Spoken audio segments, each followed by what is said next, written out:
Thalatha, ada 3. Awas jangan sampai antum terjebak satu di antara 3 ini. Ini berbahaya.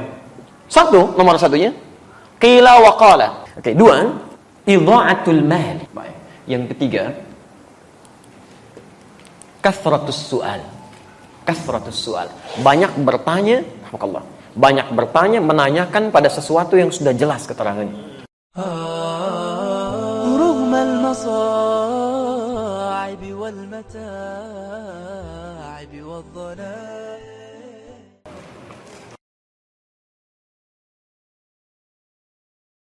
Kalimat hadis terakhir di Al-Bukhari, nomor hadis 1477, tadi yang sudah antum tuliskan.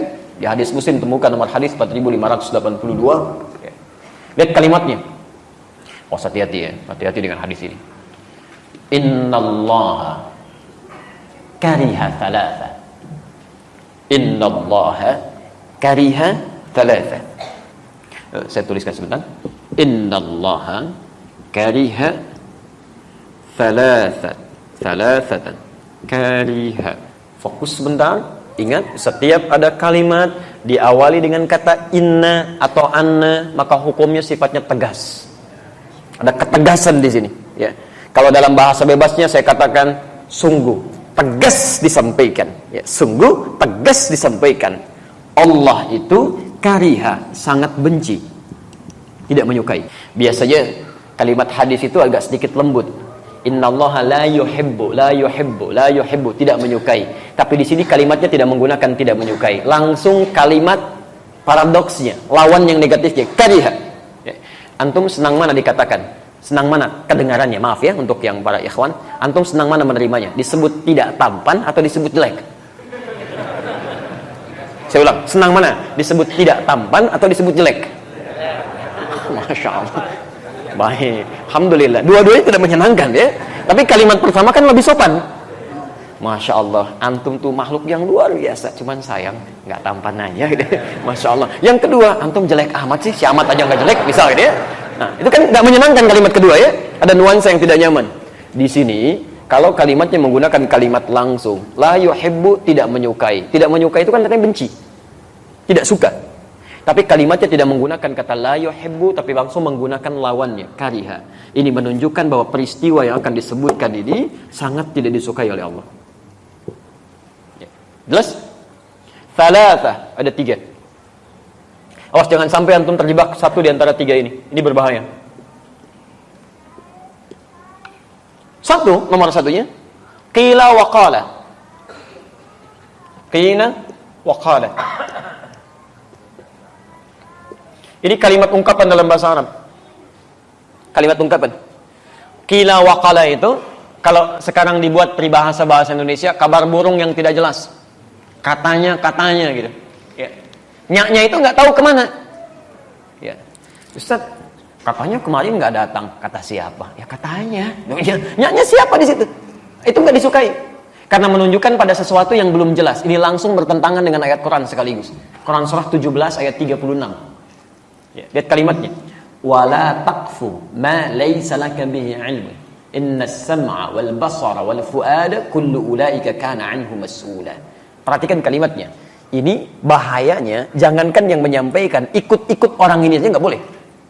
Lihat kata Quran.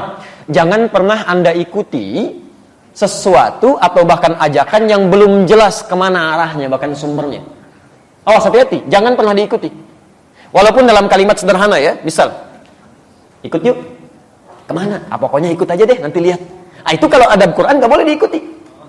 Nggak boleh. Nggak usah pakai nggak boleh. Jangan diikuti. Kenapa? Karena antum belum bisa memastikan antum dibawa kemana. Bagaimana kalau diajak ke tempat bermaksiat? Ke tempat yang tidak disukai oleh Allah Subhanahu wa ta'ala. Ya. Ketika antum terjebak dalam kesalahan, menyalahi aturan Allah, berbuat fasik bahkan di situ, maka lihat kalimat ayatnya, innas sam'a wal basara wal fuada. Telinga kamu akan ditanya, mata kamu akan ditanya, bahkan pikiran kita akan ditanya. Kalau kalimat bebasnya, akal kamu dikemanakan sampai kamu nggak tanya dulu. Telinga kamu dikemanakan sampai nggak dengar dulu perkataan dia. Mata kamu dikemanakan sampai nggak lihat dulu informasinya. Jelas di sini? Baik, maka yang pertama, Allah sangat tidak menyukai, sangat membenci hal-hal yang tidak jelas sifatnya. Qila wa qala. Kata si fulan, kata ini, kata itu, tapi tidak jelas dari mana sumbernya. Jelas di sini? Apalagi dibawa dalam nuansa agama, itu nggak boleh. Ya, nuansa syariat itu ditinggalkan. Ya. Oke, dua, idha'atul mali. Idha'atul mali. Boros, menyia-nyiakan harta. Idha'atul mali. Idha'atul mali, atau di sininya idha'atul mali. Ya. Menyia-nyiakan harta. Insyaallah. Orang ingin mendapatkan setengah roti, rebutan dengan 16 orang itu. Ya, di Aleppo pengen dapat susu sampai ya Allah, jalan mungut-mungut di tempat sampah gitu kan. Bayinya sampai kurus kering untuk mencari-cari itu. Antum kok dibuang-buang? Ya kan? Nasi itu kan berapa banyak yang terbuang itu dari makan itu. Dari rotinya, dari minumannya, tidak sedikit di antara sebagian orang-orang meminum aqua gelas cuma setengahnya, sebagiannya kemudian disimpan dibuang. Sementara orang-orang Palestina untuk mendapatkan minuman yang benar-benar bersih saja, itu mesti berjuang membebaskan dulu sumber minuman dari racun yang sudah diracun itu. Itu tidak mudah. Maka jangan disia-siakan. Termasuk idha'atul mali itu dari kata dhiya sifatnya. Bukan hanya menghilangkan esensinya, tapi menghilangkan nilai pahalanya. Awas, termasuk idha'atul mali itu menggunakan harta tidak pada tempat yang diridhoi oleh Allah Subhanahu wa taala. Misal, mohon maaf ya, tolong baca ini dengan baik ya. Baca ini dengan baik. Aturan Qurannya, setiap Allah tambahkan harta kepada kita, itu adalah peluang lain bagi kita untuk meningkatkan ibadah lewat harta itu. Karena mungkin peluang ibadah lewat sisi yang lain sudah kurang mampu kita tunaikan. Jelas ya? Ada orang sudah bisa puasa, bahkan Masya Allah, Seninnya sudah jalan. Tapi jangan dulu senang, karena yang lain sudah tambah dengan Kamisnya. Ada yang sudah puasa Senin Kamis, Alhamdulillah, jangan dulu bangga. Orang lain sudah Ayyamul Bid. Ada yang sudah Ayyamul Bid, jangan dulu merasa gembira. Orang lain sudah puasa Daud. Hari ini puasa, besok tidak. Karena semakin banyak yang dikurangi, barangkali, Masya Allah dengan tenaganya dia puasa. Antum tidak bisa menyaingi itu. Karena ada ketidakmampuan. Allah berikan sumber yang lain. Gak usah nekat. Emang dia yang bisa Daud, besok saya Sulaiman. Gak bisa. Cuman sampai Daud aja, selesai di situ. Antum Daud aja susah, apalagi mau mencari yang lain. Maka dari situ Allah berikan kemudian tambahan lewat yang lain supaya antum maksimalkan ibadah di situ. Apa diantaranya? Harta. Karena itulah ketika Allah titipkan harta, turun kaidahnya. Antum baca betul, pahami titipan Allah yang maksimal pada diri antum itu apa. Quran surah misalnya ke 28 Al-Qasas ayat 77 itu. Ya, sampai dengan 79-nya. Jelas ketentuan harta itu. Wabtaghi fi ma ataqallahu daral akhirah wa la tansa nasibaka minad dunya. Perhatikan kaidahnya. Setiap kami tambahkan keluasan harta benda, kata Allah gunakan itu untuk mencari peluang terbaik mendapatkan tempat di akhirat. Dengan kata lain, gunakan untuk ibadah, untuk mendapatkan kemuliaan akhirat. Karena mungkin kamu belum terbiasa bangun malam sambil berlama-lama, hafal Quran belum didapatkan, Masya Allah, puasa belum dijalani dengan konsisten yang sunnahnya. Nih, tambah dengan ini. Kalau orang baca, kamu belum mampu baca dengan maksimal, minimal sedekah dengan hartamu ini, belikan mushafnya, simpan di masjid. Satu hurufnya dibacakan, kamu dapat bagian 10 kebaikannya. Masya Allah, itu yang kita ambil. Bukan dijadikan bahan untuk kesombongan diri. Kalau cuma sombong, yang dulu sudah ada, namanya korun. Hartanya lebih banyak dibandingkan antum. Jangankan hartanya, kuncinya aja kalau dibawa-bawa, itu dibawa orang-orang di belakangnya. Kalau jalan kemana-mana, Pak, maaf ya, saya sering ulang kisah ini. Korun itu informasi Quran di ayat 76 surah ke-28, surah ke-28 ayat 76. Inna Qaruna kana min qaumi Musa fabagha alaihim. Korun itu termasuk kaum di zamannya Musa, sombongnya luar biasa. Ya. Sombong dengan hartanya, bagha itu sombong dengan harta. Kalau sombong dengan kedudukan disebut togo. Fir'aun disebut togo, Qarun disebut bagha, sombong dengan harta. Tapi apa yang disombongkan? Wa inna mafatihahu latanu'u bil usbah. Dan sungguh kunci-kunci berangkasnya saja, itu kalau diangkat orang-orang terkuat di zamannya, masih belum keangkat, Pak. Baru kuncinya aja. Kuncinya. Antum kalau punya kunci berangkas satu aja, antum tampilkan begini, dipublikasikan atau antum sembunyikan? Pasti disembunyikan, nggak ada kisahnya orang punya baru satu berangkas, kuncinya dipoto, ceklik, berangkas saya yang terbaru. Ya itu cari masalah. Itu baru satu, Korun tidak. Nih saya banyak nih, kalau mau ambil aja. Ini aja ngangkatnya nggak kuat. Kemana-mana kunci, kaya, sombong, Pak. Ini kalau ada orang kaya sekarang sombong, Bu, itu ketinggalan. Dan keterlaluan karena dia tidak sekaya Korun.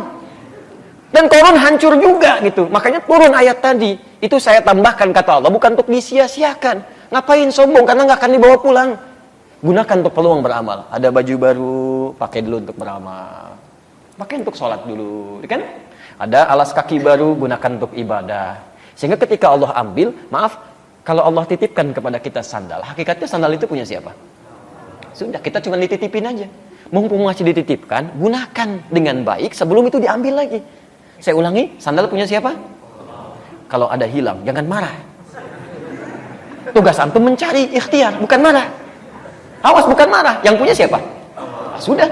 Kalau yang punya sudah mau ngambil, tinggal di mana kemudian dia dititipkan. Mungkin gantian. Ya, antum ikhtiar aja cari. Kalau sudah tidak didapatkan, mungkin Allah mengganti, dititipkan kepada yang lain. Tapi hati-hati kalau ngambilnya dengan cara yang tidak salah, ada sesuatu yang mungkin yang haram yang akan diambil dari antum. Karena rezeki pencuri itu rezeki yang haram.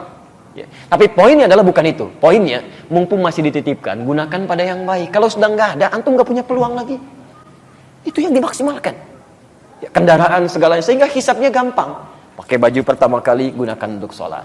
Begitu dihisab, hei fulan, dari mana harta yang kamu dapatkan? Engkau maha tahu ya Allah, mendapatkan dengan cara yang halal. Keringatnya bagi dia, menjadi saksi semuanya. Allahu Akbar. Kemana engkau pertama kali gunakan? Ya Allah, bajunya bicara untuk sholat. Enak hisabnya. Ya. Antum punya baju baru digunakan untuk apa? Masya Allah. Antum undangan sekali belum tentu dalam setahun sekali antum pakai baju luar biasa. Nggak ada yang kayak Allah ngundang 5 kali dalam sehari. La haula wala quwata illa billah. Begitu ditanya, dari mana kamu dapatkan harta yang paling halal ya Allah? Engkau menjadi saksi dalam semua perjuangan hamba. Kemana kami gunakan? Undangan ya Allah. Oh, jawab apa? Ya. Ini idha'atul mal. Ya, tolong dicek ya. Yang harus malu adalah, ada orang Pak, maaf ya, sepeda aja nggak ketitipin, tapi kakinya digunakan untuk melangkah ke masjid. Jaraknya luar biasa. Ada yang 500 meter, ada yang sampai 2-3 kilo, masih jalan ke masjid. Antum tetangga masjid, sepedanya ada, motornya ada. Masih ada alasan hujan, kasih payung. Ada alasan lagi, kasih mobil. Masya Allah, ada semuanya. Belum mau ke masjid juga, antum mesti dikasih apa lagi supaya mau ke masjid? Coba cek lagi. Imam Hasan Al-Basri, antum jangan kira semua amalan antum itu bisa diterima oleh Allah. Imam Hasan Al-Basri, kenal Hasan Al-Basri? Alhamdulillah. Alhamdulillah. Kita syukurilah, kalau kenal saya pulang. Kalau antum gak jelas siapa gitu kan. Baik, Hasan Al-Basri itu dikisahkan dalam kitab namanya Al-Hikayat wal Muhimmat. Itu Masya Allah. Beliau pernah tidur kemudian bermimpi mendengar suara. Ini nyata, beliau kisahkan sendiri. Mendengar suara yang memanggil beliau. Ya, hei ya Abdullah, kurang lebih demikian lima makna. Menurut kamu amalan apa yang paling diterima oleh Allah? Beliau katakan amalan saya yang beliau kira itu yang paling ikhlas. Saya pernah kerjakan ini. Kemudian mendengar suara itu tidak diterima oleh Allah. Tidak diterima oleh Allah. Yang diterima oleh Allah, perhatikan, yang diterima oleh Allah ketika engkau bersedekah pada seekor lalat. Saat engkau menulis itu, jadi beliau pernah menulis, tiba-tiba lalat hinggap di penanya. Itu oleh beliau, oleh Hasan Al-Basri rahimahullahu ta'ala, didiamkan penanya untuk memberikan kesempatan pada lalat untuk mengambil rezekinya di pena itu. Tidak digerakkan supaya lalatnya tidak lari. Ketika didiamkan itulah beliau anggap itu amalan yang biasa-biasa saja. Ternyata dalam pandangan Allah betapa besar itu. Rahmat Allah diturunkan dalam kalimat itu. Jadi kita tidak tahu teman-teman sekalian, di mana amalan kita yang sudah kita anggap diterima oleh Allah itu. Menurut Allah amalan terkhusyuk kita belum tentu itu dapat penerimaan yang baik. Karena itu antum mesti berlomba. Begitu dapat titipan, gunakan yang baik, gunakan yang baik, gunakan yang baik. Jelas sampai sini? Baik. Yang ketiga, kathratus su'al. Kathratus su'al. Banyak bertanya, banyak bertanya, menanyakan pada sesuatu yang sudah jelas keterangannya. Kathratus su'al. Ya. Dan ini bisa menimbulkan masalah. Seperti umatnya Nabi Musa alaihissalam. Ya. Kalimatnya jelas, sembelih sapi, gak usah nanya, sapi banyak, malah ditanya. Sapi yang bagaimana ya? Warnanya apa? Warnanya kuning. Nyari lagi yang agak susah. Nyari ke kuning-kuningan, safra gitu kan? Ya, setelah jelas, kuning yang mana ya? Kan kuning agak banyak. Cari itu yang tidak ada cacatnya, gak pernah dipakai membajak sawah, mulus, halus, tidak ada cacatnya. Carinya lebih susah lagi. Makanya kalau ada sesuatu yang sudah jelas kemudian disampaikan, jangan banyak dipertanyakan supaya tidak sulit memahaminya. Nah, beli sabun ya, clear. Sabun apa saja, selesai. Sabun apa, Pak? Lifebuoy. Jadi terbatasi. Yang dicari halus Lifebuoy. Di mana, Pak? Indomaret ya. Terbatasi lagi, nyarinya masih di Indomaret. Indomaret yang mana, Pak? Kan ada 3. Yang paling jauh di ujung ya.